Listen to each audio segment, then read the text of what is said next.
Martine Lannibel, bonjour. Bonjour. Vous êtes professeure en sciences de l'éducation à l'université de Nantes où vous enseignez depuis 20 ans. Auparavant, vous avez été psychologue clinicienne pendant 20 ans aussi, auprès d'enfants en difficulté de vie. Y a-t-il un lien entre ces deux moments de votre carrière et ce nouvel ouvrage que vous présentez aujourd'hui et qui porte plus particulièrement sur de récits faits par des enfants de leur scolarité? Alors il y a un lien à la fois oui et non. Oui, parce que tout ce premier travail avec des enfants m'a montré tout ce qu'on pouvait apprendre de leur part, m'a montré qu'ils étaient capables de dire leur vie, de la penser et de nous apprendre des choses à ce niveau-là. Et puis m'a montré aussi qu'il y a des liens entre la vie et les savoirs qu'on construit. C'est-à-dire le rapport au savoir, c'est pas seulement le monde cognitif qui est en jeu, c'est l'affectif, c'est le relationnel, c'est toute la vie. Donc les savoirs, ils ne sont pas secondaires, mais ils sont seconds. Donc ça m'a appris ça. Par contre, là où ça n'est pas en lien, c'est que j'étais dans une carrière de psychologue, donc travaillant sur le psychisme. Or là, c'est un cas tout à fait différent. La réflexion, elle est sur un arrière-fond sociologique, culturel, et non pas psychique. Et on n'interprète pas la parole des enfants, on l'écoute pour ce qu'ils disent en direct. Qu'est-ce qui vous a donné l'idée précisément d'une telle recherche? Alors, entrant en sciences de l'éducation, donc j'étais beaucoup plus tournée sur comment on apprend le monde. Et j'avais fait un premier travail qui s'appelle Raconter l'école au cours du siècle, où j'écoutais d'anciens écoliers qui, 40, 50, 60 ans après l'école, évoquaient ce qui leur restait de l'école. Et je me suis rendu compte que ce qui restait de l'école, c'était pas ce que l'école leur demandait d'apprendre. Et cet ouvrage a eu pas mal d'audience et a intéressé aussi les enfants d'aujourd'hui.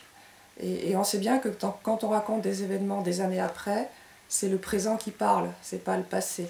Donc je me suis dit pourquoi attendre que les écoliers prennent de l'âge et pourquoi ne pas les écouter tout de suite à chaud. Donc c'est comme ça qu'est venue cette idée-là. Et là, les obstacles ont commencé à se lever. Premier obstacle, c'est qu'il y a peu de considération à l'université, dans les sciences en général, par rapport à la parole des témoins. C'est pas scientifique. Et encore plus quand il s'agit d'enfants.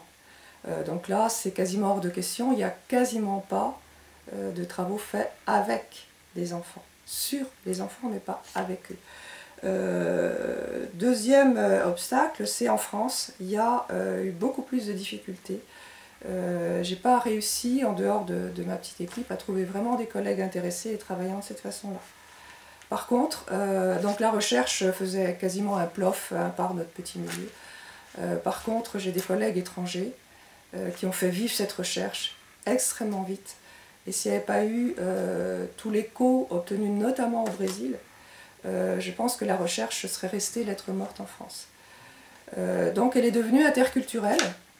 Née en France, mais voilà, surtout se développant à l'étranger. Et au Brésil, maintenant, elle va couvrir toutes les régions brésiliennes. Il y a eu 6 régions qui ont été concernées et maintenant, dans l'avenir, ça va intéresser absolument tout le Brésil et ça nous donne un recul extrêmement intéressant et ça nous montre comment là-bas, ils travaillent avec la parole des enfants de façon quasiment naturelle. Alors on a trouvé un peu la même chose en Belgique. On commence à la lancer aussi en Pologne et ça se fait un peu naturellement également en Allemagne. Donc là, il y a vraiment un problème franco-français. Donc c'est grâce à cet interculturel que la parole des enfants a pu vivre un peu chez nous. Autre obstacle, on a peu l'habitude d'écouter les enfants, donc il faut trouver un moyen pour que quand ils nous parlent, ils ne parlent pas à l'enseignant, aux parents, à l'adulte avec la parole contenue, oui l'école c'est bien, j'aime bien l'école, etc. et qui s'expriment d'eux-mêmes. Et donc c'est là qu'on a trouvé un petit médiateur qu'on a appelé TalkShield, parce que c'est celui qui fait parler l'enfant. Et on a invité les enfants, les tout petits, 2-3 ans, à s'adresser à ce petit animal qui vient d'ailleurs pour lui raconter ce que c'est l'école pour lui.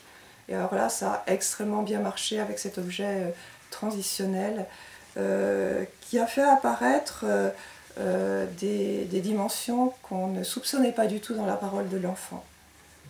C'est-à-dire avec les tout petits, la première chose que les enfants ont exprimée à TalkShield, c'est que qu'est-ce qu'on apprend à l'école à 3 ans quand on y rentre pour la première fois? C'est la bagarre.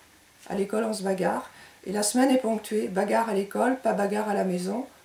Si c'est le cas, c'est déjà pas mal pour l'enfant. La deuxième chose qui le surprend, c'est qu'à l'école, on n'a pas droit aux bisous. Allez expliquer ça à un enfant de 3 ans. Le sourire de la maîtresse, oui, mais on n'a pas droit aux bisous. Or, on peut avoir besoin d'être rassuré, puisque à côté, on découvre que le monde social, c'est difficile. La troisième chose qu'on apprend, c'est la différence. C'est là que Tocqueville a été un révélateur intéressant. Parce que l'enfant lui a dit « mais tu ne ressembles pas aux autres, donc tu vas te faire tabasser ». Donc il faut qu'on te protège. Et c'est embêtant parce qu'on n'a pas le droit non plus d'avoir des armes à l'école. Alors comment on fait pour te protéger? Il faut que tu te fasses des amis, il faut que tu te rendes invisible, il faut que tu apprennes notre langue. Donc on n'imaginait pas du tout que des enfants de 3 ans pouvaient aborder ces questions-là et de cette façon-là. Et donc il nous montre que la première chose, il y a la bagarre, mais il y a la solidarité entre copains. Mais c'est aussi les copains qui vous apprennent à rejeter celui qui est différent. Donc tout le paradoxe, toute la contradiction qu'il peut y avoir. Parce que si le différent on ne l'accepte pas, c'est parce que les copains nous disent qu'il n'est pas beau, il n'est pas bien. Donc voilà, ensuite, c'est comment se débrouiller entre la peur du jugement qui arrive à l'école, des moqueries, et puis le plaisir et l'envie d'apprendre. Donc les enfants nous montrent les stratégies qu'ils déploient entre ces deux extrémités, et ça c'est passionnant. Et maintenant, avez-vous d'autres projets dans la continuité de ces recherches? Oui, on va développer encore plus cette entrée par la parole de l'enfant. C'est-à-dire que là, dans l'ouvrage, il y a peut-être 20% où il y a les mots d'enfant, mais il y a les réflexions des spécialistes, des praticiens, des théoriciens autour de ce qu'ils apprennent en écoutant les enfants. Et donc le prochain ouvrage, qui sera pareil, franco-brésilien, ça sera que les paroles des enfants. On s'accordera une introduction et une postface, mais ça sera que les récits et des enfants les plus petits possibles, de 2 à 4-5 ans maximum.